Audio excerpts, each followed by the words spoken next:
Ron brought Isabel to me, and I instantly, when I got off the Zoom, right when you were talking, actually, Isabel, I was like, oh, I like her.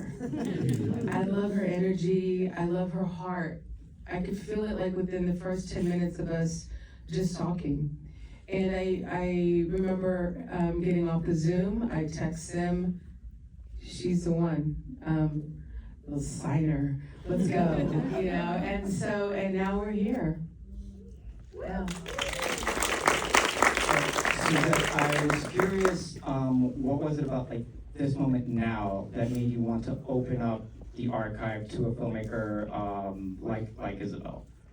A lot of it has to do with the fact that our family has recognized that Selena is a huge representation of who we are as Mexican Americans.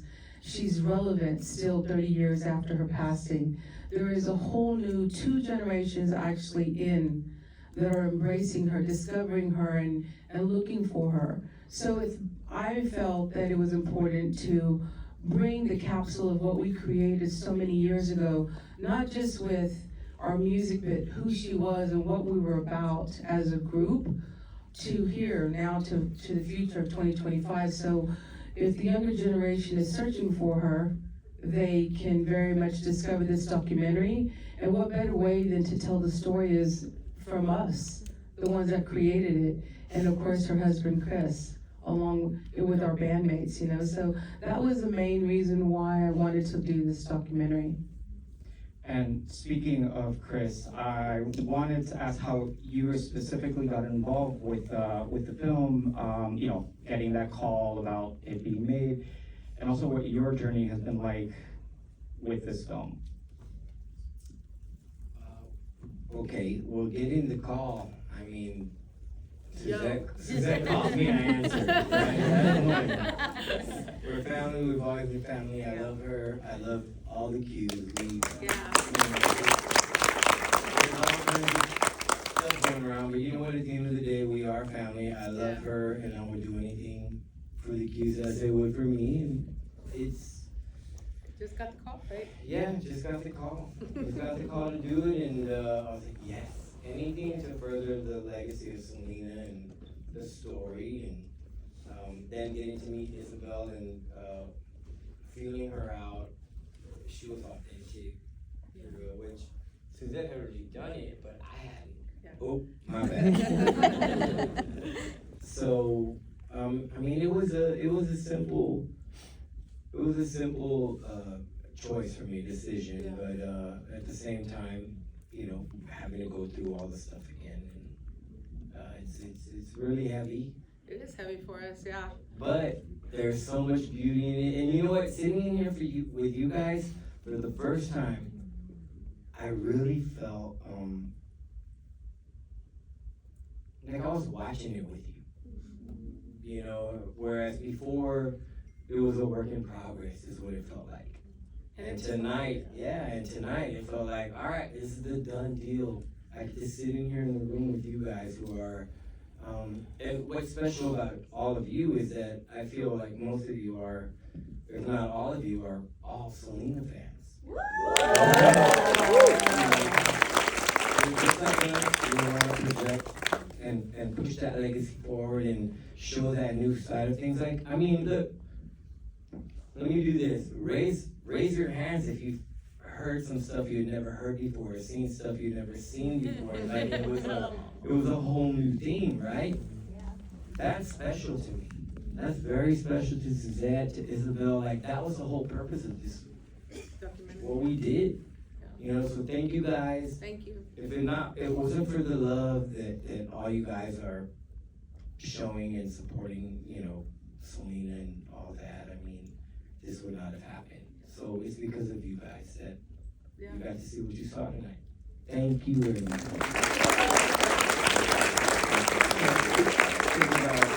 I want to ask you about working with this archival footage. It's such a fantastic treasure trove that I understand, Suzette, you shot a lot of this yourself. So kind of for both of you, I'm curious what it was like going through it, working with your editor, Carolina, on putting it all together.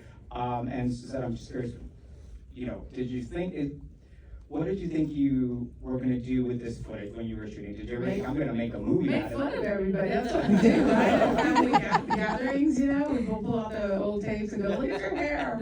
Why were you wearing that? I mean, clearly I did not think that it was gonna turn into this. I mean, clearly we didn't know that Selena was gonna be taken from us at such an early age. But I'm so grateful that I was that one person that just was always with the camera and always with the VHS. You guys remember the big VHSs that you used to carry on your shoulder? Started with that and then went to the small one. And I'm gonna be honest with you, I got a lot of hate with the band. They were like against Suzette with the camera. I mean, the smallest little things. And I think the beauty of this documentary, even though it's archival and it was a lot that Isabel and Daniel had to go through to be able to tell our story, you know, because there was a lot, because it was in the vault. Well, I just learned this week. It's called the vault. I'm so mad.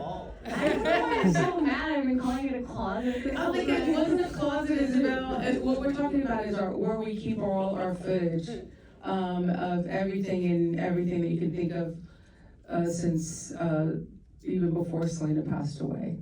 That's right. Suzette gave us the keys to the vault. Yeah, and it was nervous. I was nervous about it. I'm not gonna lie, because nobody's ever gone into the vault. And me and Daniel walked into the vault. And What do you was think? Like, I mean, it was like a light came out, and then it was like, ah, and then you just walk in, and it's just, it's like the size of a small room, and it's just floor to ceiling, thousands of tapes, of videotapes, of VHSs, of of flash drives, of CDs, of film, of photographs. I mean, we walked in and we were, Overwhelmed? yeah, that's one way to put it, and daunted, but daunted just by the sheer responsibility of it. From like a process standpoint, we also realized we were gonna have to both log it all, digitize it all, and watch it all. And so that process was literally only made possible because of Daniel Torres.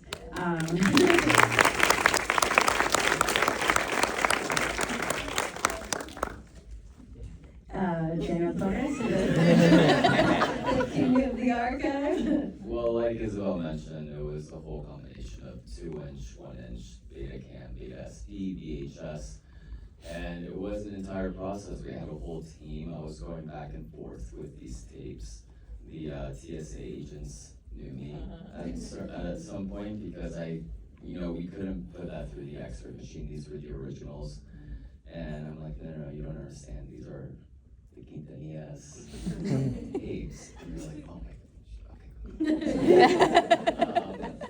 So it was an incredible experience. Like Isabel, I grew up with Selena's music, so it was really special going through this archive front and back multiple times with Isabel and Ricky in the office, and then at the office with the archival team before we could log it so that the editors can ingest it into their system and try to not include as many duplicates as possible, because each tape was edited, so you have maybe 10 seconds of certain footage, and then the other tape has 25 seconds from the same footage, but longer.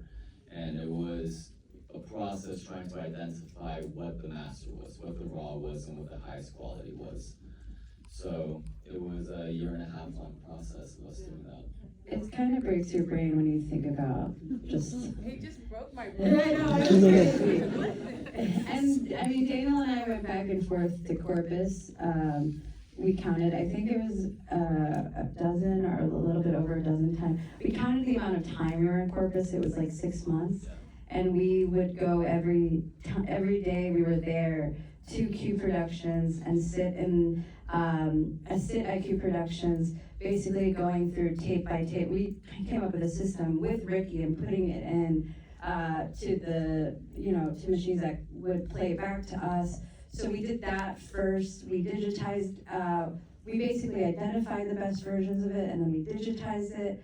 And then all of that was ingested, and then Caroline and I screened it all, like front to back, front to back. I mean, the layer, we just wanted to make sure that every single frame we could include, we would be able, we didn't want to leave anything on the cutting room floor. It was just so, it was such a deep sense of responsibility. But the thing we always prioritized was Suzette's behind the scenes footage. Like, we tried to keep as much of that in the film because, in my opinion, those are the moments in which you really get to know Selena and the family. 100% agreed, and I just want to say thank you so much for opening up your archive because this is just so cool. Speaking of this subject of the archive, I'm curious, like, what surprised you the most as you're gathering all this footage of her and learning about her? Like, what do you think surprised you most?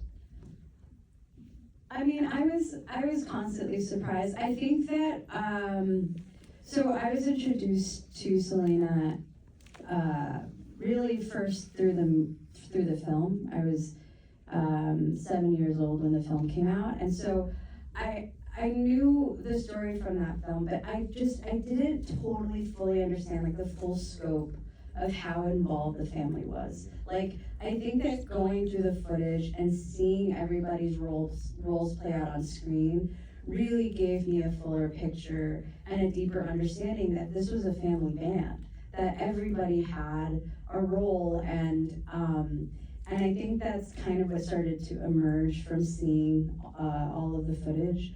I also feel like I got to know Selena a little bit better. I think that she's just so unbelievable on stage and in interviews, and I think that there were moments in the archive in which I felt like I got to know her a bit better, off stage, and got to know her personality a little bit better as a person. Yeah. I am curious to end on this note of I'm curious what your favorite Selena song is, and I'd like to ask you guys too, but also for you two, what was your favorite song to work on, to put together? But if we could start, Isabel, what's your favorite song? It's really hard to choose a favorite song. I know, it's kind of like you talking about favorite films. They're all my favorite. No, but truly, because they all individually mean something different to me.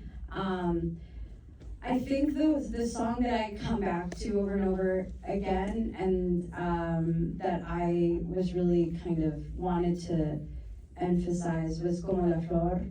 That song to me, I don't know, it is such a deeply personally emotional song for, deep and personal things, but all of them, like from a musical standpoint, I just think that they're just so groundbreaking, and it's just so interesting how relevant they still are. Like, they're timeless, they're transcendental. There's every single time you walk down the streets in LA, you hear the music. They've had the staying power that I find really powerful. So they're all my favorites, but Como la Flor is the one that sticks with me. Everything you just said was on like everything I was gonna say. It's hard for me to just pick one. If I'm gonna zap myself back on stage, I loved when she sang Una Vez, because she had that little attitude, you know what I mean? That little, I don't know, that powerness, that fierceness in her, like, was just like on point on Una Vez. Now, to me, everything is special to me because she is no longer here. I embrace it in a whole different way. Right now, currently, my favorite is Captive Heart because it just gives me an insight, and I know that even though she is a legend now, I think that even if she was physically here still, that she would still be on top of her game, and she would still be a very successful artist. But if anything, Captive Heart is the one that right now just resonates with me, and I can play that one over and over and over. Mine it's not really a secret, I've said this many times in interviews. There's a song we did, Suzette playing drums, and it's a song called Las Cadenas. Yes, that's right.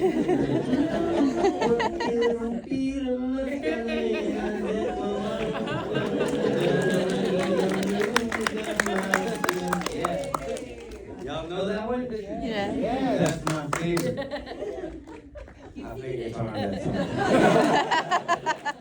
She sang it. She sang the shit.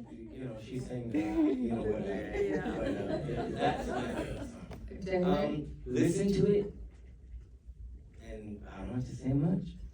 David, do you have one? Yeah, come on the floor. Oh, I love I mean, that. it's the tradition, I know. My favorite just because I quote it all the time whenever somebody does something bad. I'm gonna say, giggity, yes.